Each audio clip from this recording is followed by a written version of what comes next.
بات سے انکار نہیں، ہم ہیں ہندی، ہمیں اس بات سے انکار نہیں، ہم وطن دوست ہیں، غیروں کے طرفدار نہیں، ہم وطن دوست ہیں، غیروں کے طرفدار نہیں، ہم ہیں منزل کا نشان، راہ کی دیوار نہیں، ہم ہیں منزل کا نشان، راہ کی دیوار نہیں، ہم ہیں اس دیش کے وفادار غدار نہیں، ہم کوئی فتنہ در و غاصب و اغیار نہیں، پھر بھی یہ ہم سے گلا ہے کہ وفادار نہیں۔ معزز سامعین کرام، مہمانان اعظام، مشفق و مربی، اساتذہ کرام، مدرسہ امداد العلوم کے نوش گفتہ حضور، آج میں آپ حضرات کے سامنے ان یاران با صفا، شہیدان عشق و وفا، وارثان بلال اور سراخر آزادی کے تذکرے کی سعادت حاصل کر رہا ہوں، جن کا قلب و جگر اسلام کی عظمت سے معمور تھا، جن کے چہرے پر عزم و استقلال کی کرنیں جلوہ فتن تھی، جن کا دل جذبہ جہاد سے سرشار تھا، جنہوں نے اپنی زندگی اسلام کی سربلندی اور اعلان کلمت اللہ کے لیے وقف کر دی، جن کے تاریخ ہے، جن کے داستان ہے، جنہوں نے ہر دور میں اسلام کی آبیاری کی ہے اور جو مثال اسلام کی طرف بڑھنے والی ہر بالی سموم کی راہ میں دیواریں آہنی بڑھ کر حائل ہو گئے ہیں۔ برادران اسلام، آپ حضرات کو معلوم ہوگا کہ مقدس ہندوستان کی اس مقدس سرزمین پر جب انگریزوں کا ناپاک سایہ پڑا اور وہ اپنی شاطرانہ و اختیارانہ چالوں سے یہاں کے حکومت بن بیٹھے، یہاں کے مالک بن بیٹھے، اور جب وہ باشندگان ہند کے اوپر طرح طرح کے ظلم و ستم کے پہاڑ توڑے جانے لگے، ہندوستانیوں کو اپنا غلام بنایا جانے لگا، ہندوستانیوں کا خون ان کے پسینوں سے بھی ارزاں ہونے لگا، تو ایسے نازک وقت میں جس شخص نے سب سے پہلے عالم بغاوت بلند کیا وہ محدث کبیر، امام جلیل، رئیس الاولیاء، فخر زمن، محرم فن، ناجز وطن، شاہ عبدالعزیز ابن ولی اللہ محدث دہلوی ہے۔ یہ وہی مرد مجاہد درویش خدا ہے جس نے وقت سے بہت پہلے مسلمانوں کے نصر عین کا اعلان فرمایا تھا، جہاں تک پہنچنے کے لیے دوسروں کو ابھی برسہ برس کا انتظار کرنا تھا۔ شاہ عبدالعزیز کا فتویٰ کیا تھا؟ گویا ایک برقع بے اما تھا، جب دشمنوں کی نقل تمنا پہ گر پڑی، انگریزوں کی نیندیں حرام ہو گئی، جگہ جگہ آزادی کی شعلے بھڑکنے لگے، جگہ جگہ آزادی کے نعرے لگنے لگے، جگہ جگہ آزادی کے پرچم لہرانے لگے، سینوں میں ولولے مچلنے لگے، حوصلوں نے جم کر انگڑائیاں لینے شروع کر دی۔ مسجد درس پر بیٹھ کر قرآن و حدیث کے درس دینے والے علماء کرام خانقاہوں میں بیٹھ کر خونِ جگر سے شمع اسلام کو بلند کرنے والے مشائخ اعظام علماء کرام اپنے مدرسوں کو چھوڑ کر، اپنے خانقاہوں کو چھوڑ کر اور میدان میں نکل آئے، اور فرنگیوں کے خلاف محاذ بنا کر منزل کی جانب بے سر و سامانے کے عالم میں نکل پڑے، اور اس شعر کے مصداق بن گئے کہ میں اکیلا ہی چلا تھا جانب منزل مگر، میں اکیلا ہی چلا تھا جانب منزل مگر، راہ آتے گئے کارواں بنتا گیا۔ معزز سامعین کرام، ہندوستان کا واقعہ یوں ہے کہ اگر ہندوستان کے اندر علماء کرام اگر حصہ نہ لیتے تو کبھی بھی یہ ملک آزاد نہ ہوتا،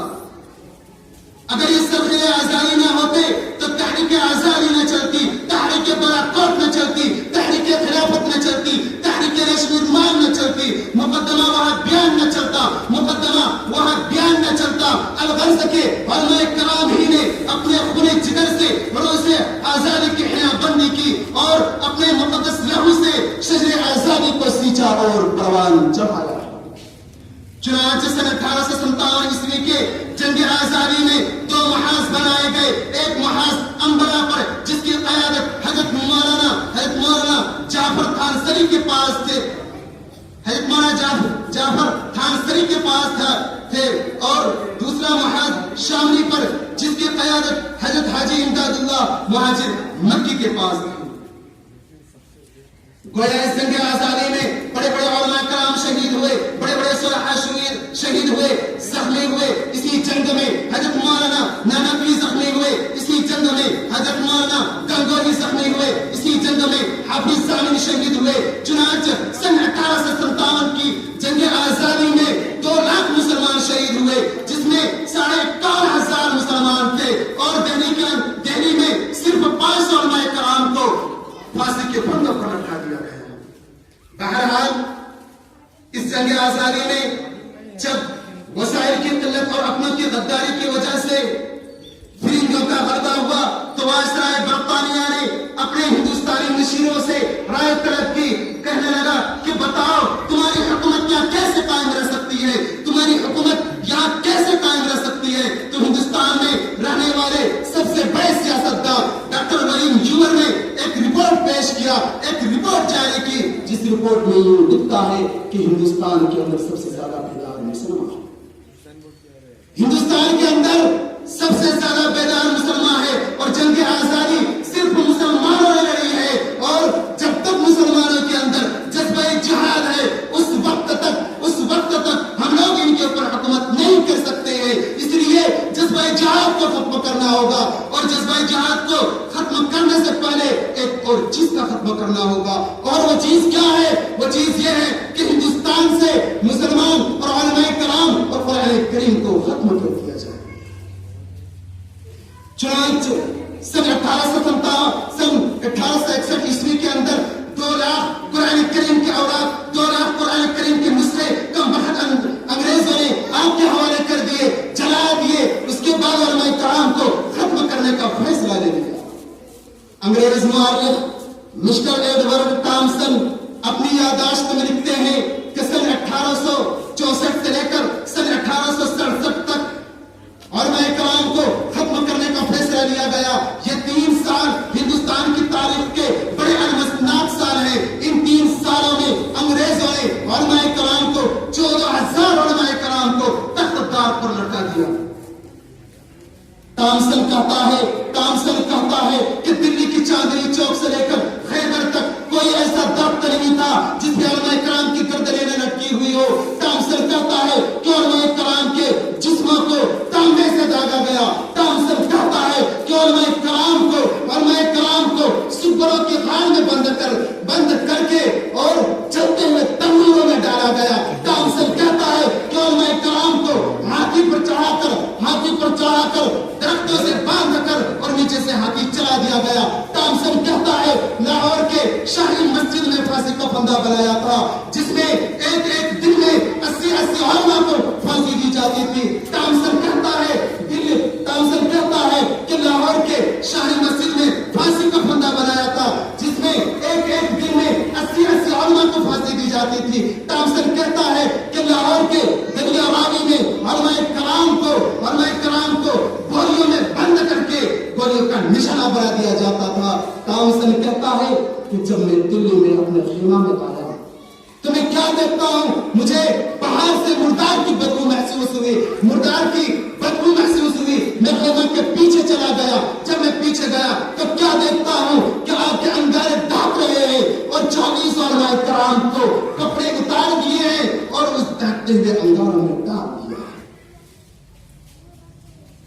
اس داغتے ہوئے انگاروں میں علماء کرام کو ڈال دیا ہے. ٹامسن کہتا ہے کہ میرے دیکھتے اور 40 علماء کو بلایا گیا, میرے سامنے ان کے کپڑے اتارے گئے اور کہنے لگا, اے مولویو سنو, جس طرح ان 40 کو اس نے پکایا ہے, اس نے جلایا ہے, اسی طرح تمہیں بھی پکا دیا جائے گا, تمہیں بھی جلا دیا جائے گا. تم صرف ایک مولوی یہ کہہ دو کہ سن 1857 عیسوی کی جنگ آزادی میں ہم شریک نہیں تھے, میں اب بھی تمہیں چھوڑ دیتا ہوں, میں تمہیں رہا کر دیتا ہوں. ٹامسن کہتا ہے مجھے پیدا کرنے والے کی قسم جس کے قبضے میں میری جان ہے, کوئی ایسا عالم دین نہ رہا, کوئی علماء نہ رہا, سارے کے سارے اس آگ میں پک گئے, جل گئے, راکھ ہو گئے, مگر کسی نے انگریزوں کے سامنے سر نہ جھکا. بارود سے جھلسی ہوئی لاشوں کے نظارے, ماں کی تمنائیں بڑھ کے سہارے, آنچل و کسر کے مانگ کے وطارے, کئے شوق شہادت لیے سینے میں گسارے, وما توفیقی الا باللہ.